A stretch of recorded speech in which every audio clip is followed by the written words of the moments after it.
Good afternoon, everybody. Apologies about all the delays. We have some very important pictures that will make this lecture much more effective, so I appreciate your patience.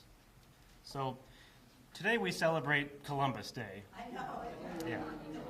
And the Americans, of course, commemorate Columbus according to a very romanticized or whitewashed version of the past. But today, as we speak, Native Americans are in the street protesting, advocating for Native American Day, or Indigenous Peoples Day, or even Columbus the Genocidal Murderer Day. So, I'm serious. As you can imagine, both sides have their biases, but this is very interesting because it tells us the conflicting ways that we try to understand and come to consensus about our collective past as Americans. So, let's get started. Last semester, we talked about how the U.S. government implemented various policies that progressively stripped away land from sovereign Native American nations as America expanded to the West. Typically, they would simply buy the land from Native American tribes for shockingly low sums of money. Otherwise, they would sign a treaty with the nations after a conflict that forfeited Native American land to the U.S. government under trusteeship. Less often, they would simply massacre the population and thereby annex the land that was now purged of Native Americans. Nobody lived there, so Americans could take it. In a few instances, as we'll be discussing in a few weeks, the government even planned orchestrated ethnic cleansing campaigns like the Trail of Tears, where entire tribes from the American Southeast and Georgia were force-marched all the way to Oklahoma, in part so that the U.S. government could have an absolute monopoly on Native American gold in Georgia. Same was the case for the California Indians, who were forced off of their lands by settlers and by mercenaries, so that this would open up the way for settlers to come in and take the gold, access the mines, and dominate all the pasture lands that Native Americans no longer have. In general, most Native American land acquisition was done peacefully, through purchase. But even when it was peaceful, as it seemed, Native Americans felt a great deal of pressure, as if they didn't have a choice. They were very insecure because Americans had guns, they had horses, more organization, they had armaments, and they had money. So Native Americans didn't really know whether to trust the Americans or even their own segments of their own societies that were divided in the face of American expansion. They often weren't even given a translator by the U.S. government, so they didn't know what kind of homeland they were signing away. So, through various means, from the 1600s until today, Native Americans progressively lost almost all of their land. If we take into account the entire landmass of the United States, Native Americans originally had 2,300,000,000 acres of land when Columbus arrived. If we take today's total landmass of all the reservations and Indian property in the United States, they have 55 million. So that's 2 billion down to 55 million over the course of 300 years. Now, Native Americans own 2.3% of American land. Previously, they owned 100, we could argue. So, every single tribe in the United States can relate to its own kind of story of loss of homeland, progressive alienation and exclusion from society, betrayal and broken treaties, that Americans would make promises of sovereignty and simply shred it up the next week and return and take the territory. So, today and next week, in order to shed light on this almost universal experience of loss and suffering, I'm going to be lecturing about one nation and its experiences, the Ioway Nation of Kansas, Missouri, and Nebraska. The reason I chose the Ioway is because they're an excellent microcosm of the American relationship with Native Americans. The state of Iowa obviously takes its name from them. The Ioway tribes named all the rivers. They named the Missouri River. They named all the towns, and they established all the trade networks that Americans later advanced. But there are no Ioway left in Iowa. They're in Kansas and Nebraska because they were forced out of the state through treaties, as I will show you today and next week. They're also an excellent microcosm because originally they had 44 million acres all to themselves.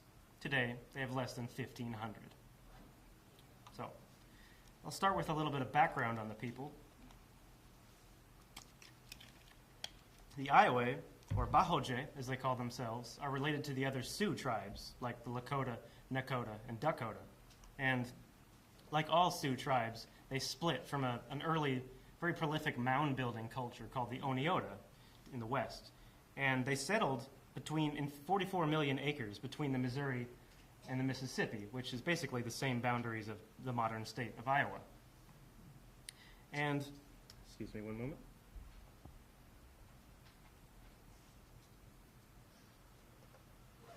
They settled between these two rivers. As you can see, the Missouri's on the left and Mississippi's on the right.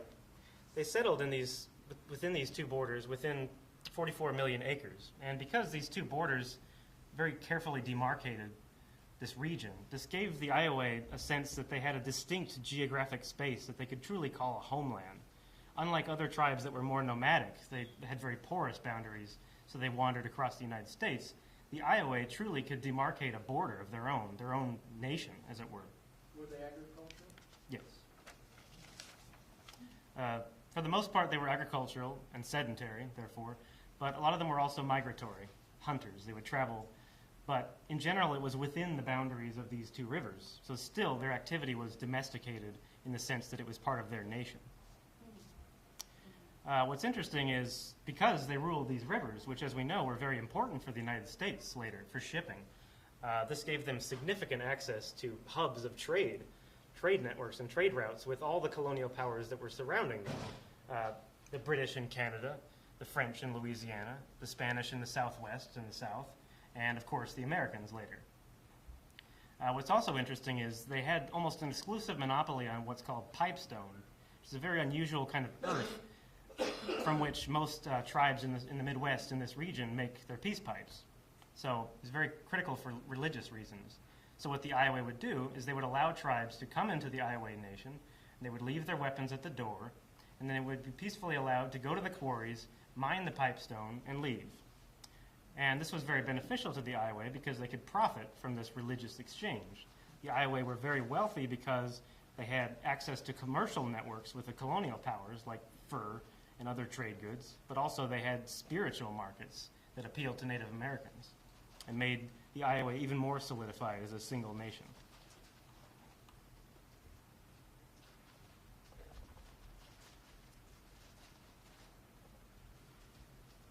The Ioway were a hereditary monarchy ruled chiefly by the Whitecloud dynasty, also called Mahaska, and this is Chief Whitecloud I, or Mahaska I.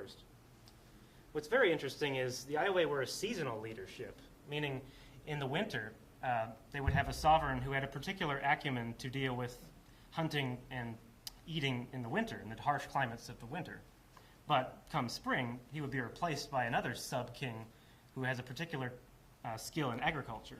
So this helped the Ioway thrive. And it was also a very interesting technique politically because it allowed the more aggressive, dominant personalities in the Ioway nation kind of cooperate because they needed each other to survive in the different climates. How were they selected? I'll get to that. I would appreciate the questions be held at the end for the purposes of filming, but please remember that. Thank you. So they were divided into clans. They had the bear, the buffalo, pigeon, the wolf, and the owl. The bear were by far the richest and most influential, which meant that they kind of had a class hierarchy of sorts. But it was important because each clan had its own specializations. So every segment of Ioway society could cooperate to some extent, and it would benefit all of them. And this meant that, in general, the government was very decentralized, but ceremonially, the Whitecloud family had hegemony over the entire Ioway homeland.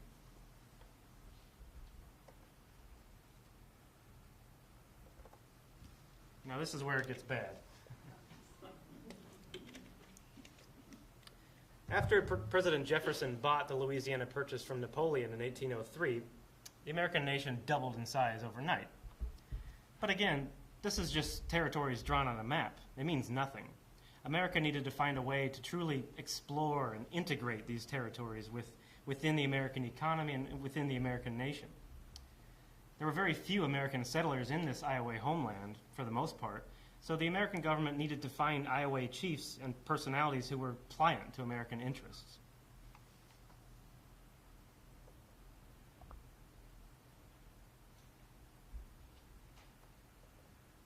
The Whitecloud family obviously had its own interests for the Ioway nation that often were not appealing to the United States government, so they had to find their own way. What did they do? As you can see, this is a map around this time frame, the 1820s. The American government had a great deal of difficulty really making sense of this porous unexplored territory. They had trouble integrating these territories into the United States. So what did they do in the case of the Ioway to try to Americanize them? They simply appointed their own chief, who was pro-American. The Ioway were in general pro-British, which of course was not in American interest. So they appointed their own Native American chief among the Ioway named Hardheart. And this tells us a lot of interesting points about Native American history. It tells us that unless chiefs were willing to concede to American interests, they usually weren't even given the chance to negotiate. The Americans simply picked their own chiefs.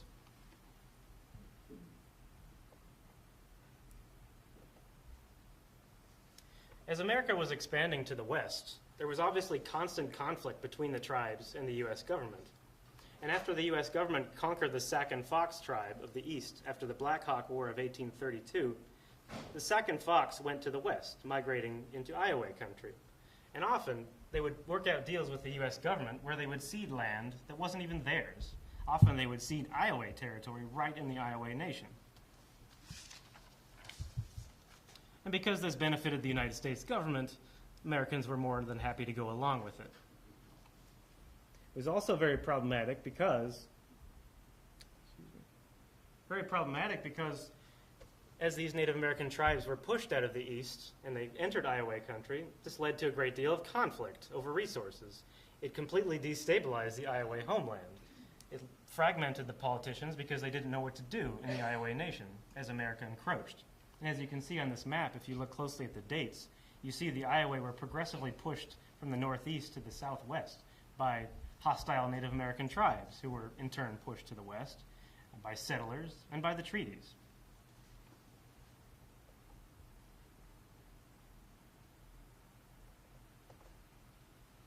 This is Chief Greatwalker, very important sub-chief and a partner of Whitecloud, more or less.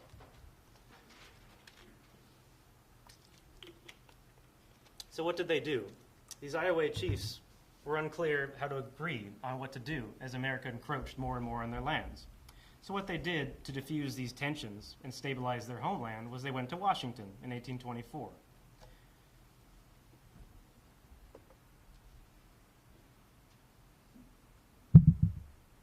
Sorry.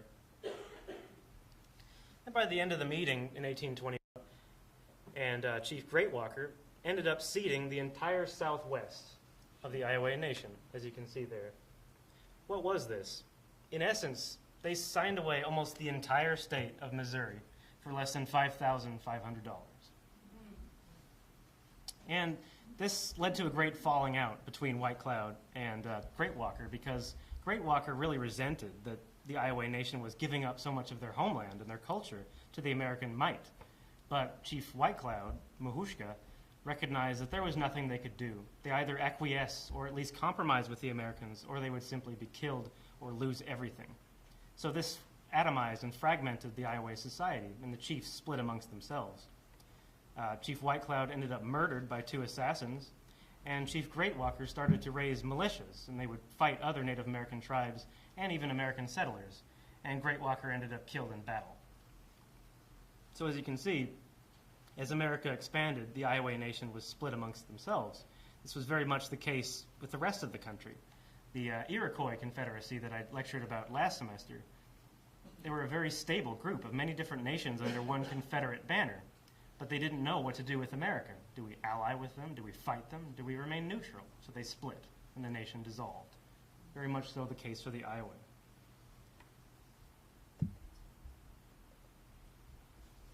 This is Frank Whitecloud, or Mahaska II. It's Chief Whitecloud's son. He looked around at his nation, and he saw that the country was falling apart. The politicians were fighting amongst themselves. The crops were failing because there was no order. There was basically civil war. So in the context of this fragmentation and this civil war, the Americans recognized that they were in an advantageous position.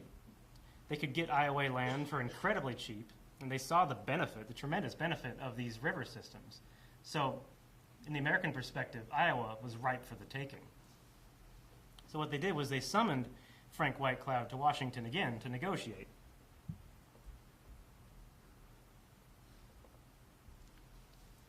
The problem was Frank Whitecloud wasn't given a translator for the Ioway or Bahojay language, so he didn't really even know what he was signing away.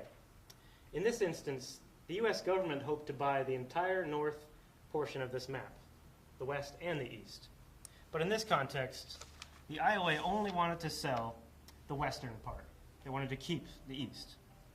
But again, they weren't given a translator, so they didn't know what they were signing away. So the Americans took advantage of this confusion for their benefit. And in 1838, they basically got signed over all of Iowa to the American government through broken treaties and confusion. Iowa was now in American hands, as was almost all of Missouri. The Ioway homeland was almost completely dissolved. But it didn't matter. It didn't matter to the Ioway because they thought they still ruled the East. This is our homeland. We didn't actually sign it off. So it's still very much Ioway. But it didn't matter because the military, the settlers, had already forced them out of the eastern province. There really weren't any Ioway in the eastern portion anyway, so this claim was completely hollow.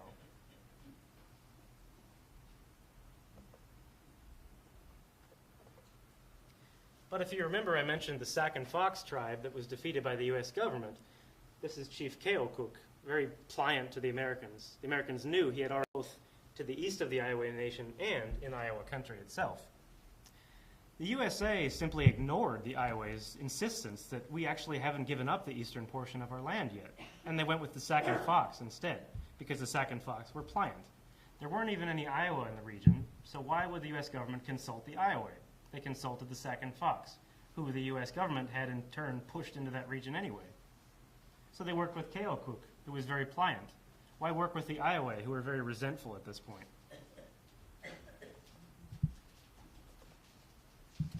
So what happened is the American government got every piece of paperwork and legal insurance that it needed to prove that all of Iowa was now in American hands.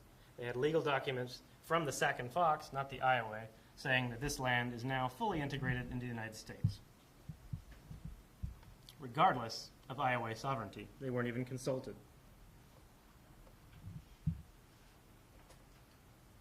This is Chief Walking Rein. In protest of this shredding up of treaties that the Ioway were making, he went to Washington and insisted that the entirety of the Iowa nation was distinctly Ioway. They had named the rivers, they had named the towns, they had set up all the trade routes, they had worked with the colonial powers that basically made this into a market economy. So the Sac and Fox were in no position to negotiate with the U.S. government over this territory. But the Americans simply ignored the Ioway complaints and went with the Sac and Fox because they had all the paperwork already signed.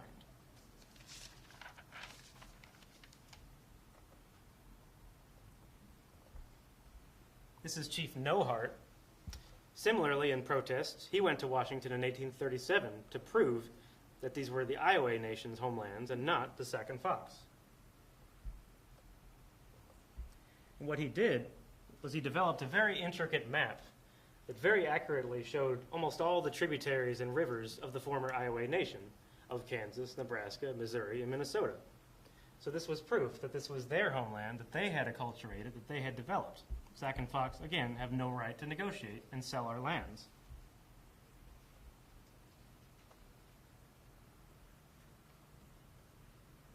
But again, it didn't matter because the government had pliant intermediaries with whom they could work who were much more cooperative and acquiescent to the U.S. government. And what's interesting is that in every instance that these Ioway officials would go to the U.S. government, to Washington, to negotiate, every time they would cede land. And what would President James Monroe do? He would give them a peace medal because they acquiesced. So if you look at this map, you can see the eastern part is what's called the Platte region. That's the last thing that went. In 1838, the Ioway sold that entire region of the Southwest for $7,500. So the last piece of the Ioway nation was simply gone. It was American now.